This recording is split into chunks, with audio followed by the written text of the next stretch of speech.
بسم الله الرحمن الرحیم السلام علیکم ورحمۃ اللہ وبرکاتہ۔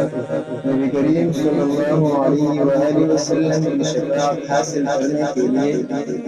اور مصیبت اور سختی کو دور کرنے کے لیے قرآنی اور آسان وظیفہ۔ سورۃ التوبہ کا آیات ہے 128 اور 129، جو اس طرح کا ہے: لقد جاءکم رسول من انفسکم عزیز علیکم ما عنتم حریص علیکم بالمؤمنین رؤوف رحیم فإن تولوا فقل حسبی اللہ لا الہ الا هو علیہ توکلت وهو رب العرش العظیم۔ اس آیات کی خاصیت یہ ہے کہ ان آیتوں کو ہر نماز کے بعد ایک مرتبہ پڑھا کرے تو اللہ رب العزت روز محشر میں نبی کریم صلی اللہ علیہ وسلم اس کی شفاعت فرما دیں گے،